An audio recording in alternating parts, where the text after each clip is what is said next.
Hey everybody, this is Jeff coming to you from the Good News Gathering Ministry Center.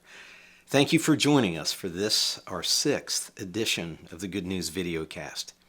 Can you believe that our last service together was March 15th, and a week from tomorrow will be the 1st of May.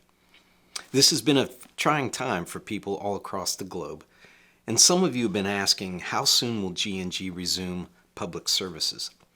As you're probably aware, earlier this week, the government released guidelines that will govern the process of reopening non-essential businesses and other services like churches for public gatherings.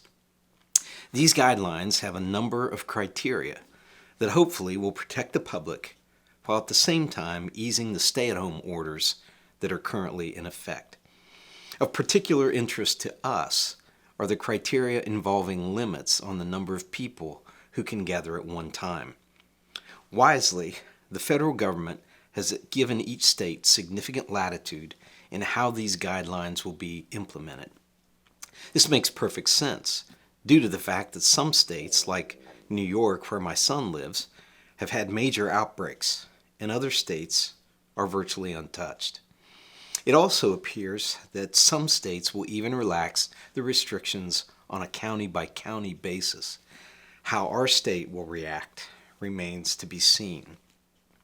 I want you to know that the leadership team has been meeting online every week since this crisis began. And we are currently in the process of developing a strategy for reopening our public services when we're permitted to do so in a manner that complies with the government's guidelines and protects the health of our church family. The bottom line is this. At this time, there is no definite date for reopening. We hope and pray that it will be soon. But when we get the green light, we'll have a plan in place and we'll be ready to go. And you'll hear about the plan first, right here on the Good News Videocast. So be sure to stay tuned. Now, I'm aware that's not the news some of you were hoping to hear. If you're like me, you want a date. It's like things go back to the way they were on May 1st or May 15th or June 1st. Just give me a date so I can wrap my head around it and plan for the return to normal. Well, friends, here's something we have to understand. Regardless of when the restrictions are lifted, things are not going to just magically go back to the way they were. We may have to think in terms of a new normal.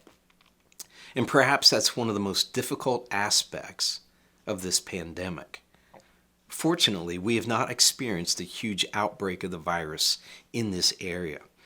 Most of us have not suffered physically from it or lost loved ones to it, at least not so far. But many in our church family have been directly impacted financially, from indefinite layoffs to business closings, to retirees whose retirement savings just devalued by 30+% in the last 6 weeks. Some of our small business owners are wondering whether their business will survive if this shutdown continues much longer. Some owners have had the heartbreaking task of letting go valued employees. It's been a difficult and stressful time for many in our church family. And here's what I'm sensing. It seems to me that what began as fear due to what appeared to be an imminent physical threat is morphing into frustration over the economic impact and irritation over the restrictions on our ability to go where we want to go and do what we want to do. This frustration is understandable, but how we express it bears careful thought. Most of you know that I'm not social media savvy. But recently one of our members told me that they had to get off social media due to the negativity that was being said about our leaders and how they are handling this pandemic. A staff person showed me posts by a G&G attender that were, to say the least, disappointing. Friends, I understand that we're in a situation that has spawned debate and disagreement over models and trend lines and the measures necessary to stop the spread of this disease. Everyone has the right to their own opinion on these things. I also understand that people can honestly disagree, and I have no problem with that. Remember, I spent 35 years of my life in courtrooms. Every case I handled, somebody disagreed with me. So I'm comfortable with disagreement. But for us, as Christians, how we express the truth as we perceive it speaks volumes about our spiritual maturity. The tone we use and the language we employ says as much about us as it does about our position. Friends, we can disagree without being disagreeable or disrespectful to those who hold a different point of view. As Christians, we must remember that in every interaction, we represent Christ and our church family. So let's follow the guidelines the Apostle Peter prescribed when he talked about how we should convey the truth of the good news to unbelievers. He said, state the truth. But, and I'm quoting from 1 Peter 3:15, do this with gentleness and respect. If you call G&G your church home, before you hit send, please ask yourself 2 questions. First, is my language appropriate? Profanity-laced posts are beneath us. And second, am I speaking the truth with gentleness and respect? If the answer to either of these questions is no, please do yourself and your church family a favor and hit delete. Now here's what I'm wondering. I'm wondering if part of the frustration is driven by the fact that this virus is reminding us of a fundamental truth. It's a truth none of us are comfortable with, but it's a truth all the same. In fact, it's simply a reality of life in a fallen world, and it goes like this. We're not in control, and that frustrates us. A virus that apparently began in a market halfway around the world has the power to overwhelm hospitals, crash economies, and close down entire nations, and you and I are powerless to keep things like this from happening. In fact, most of us barely gave it a second thought until a month and a half ago when it suddenly changed how we live. We aren't in control. And the Bible is perfectly clear about this. James, the half-brother of Jesus, wrote this. He said, now listen, you who say, tomorrow or today, we will go to this or that city, spend a year there, carry on business, and make money. Now please understand, James is not saying that we shouldn't plan or create schedules or strategize about the future, but he's warning us about a tendency that we all have. Most of us organize and plan our lives in such a way that we achieve the semblance, or perhaps it's more accurate to say the illusion, of control. We become comfortable in our routines, secure in the fiction that our lives will go on unchanged. But James confronts us with the cold, hard truth. He says, why, you do not even know what will happen tomorrow. What is your life? You are a mist that appears for a little while and then vanishes. Now, we don't like it, but even though we don't like to think about it, we know he's right. We aren't in control. We don't know what tomorrow will bring, and there are no guarantees. And when something like an accident or an illness or the death of a loved one, a job loss, or a virus hits and upends our lives, we're brought face to face with the fact that we're not in control. And we feel fear, frustration, anger. And if we're not careful, we can become bitter. And we begin to question, where is God in this? There's this sense that we're off balance. But James goes on to remind us of a comforting truth. And it goes like this. He said, instead, you ought to say. In other words, instead of acting like you're really in control, here's the attitude or the mindset that you should have about life.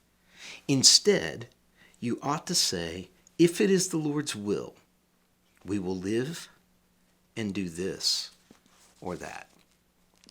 If doing God's will is my primary concern, then I can rest assured that He is at work in every circumstance to prepare me for eternity with Him.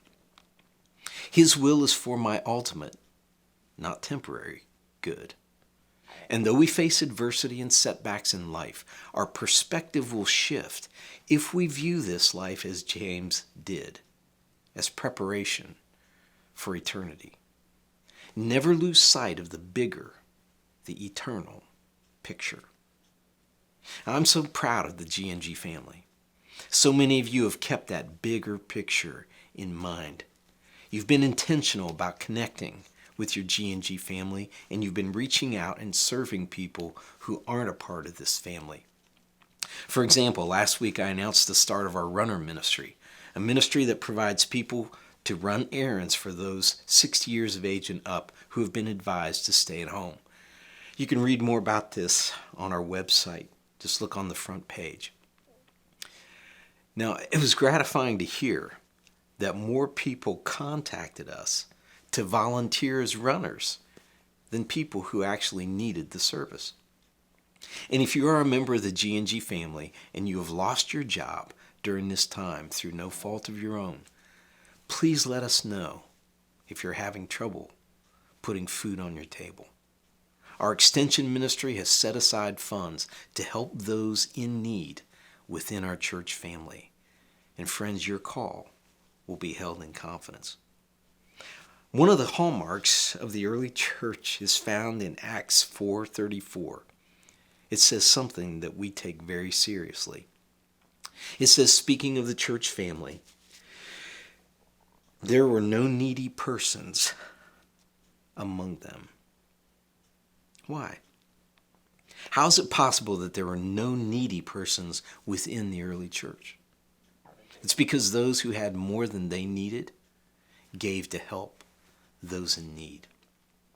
I've had members of the G&G family hand me cash and say, take care of somebody in need, Jeff. People who have more than they need are giving extra, just like those in the early church, to ensure that there are no needy persons in our church family. Friends, if you are in need of food, please don't hesitate to ask for help. You can reach our extension ministry simply by contacting the church office. You can call us anytime Monday through Friday from 9 to 5 at 393-5383. Now, friends, in John 13:35, Jesus said this, by this, everyone will know that you are my disciples if you love one another. You see, when we love one another and take care of one another, then the church truly becomes the church. And when we truly become the church, the world around us will know that we are His disciples. We are the body of Christ. And that, friends, is good news. I love you all, and I miss you. We'll get together next Thursday for more good news, and I hope and pray that we'll be able to get together in person soon. Take care, everybody.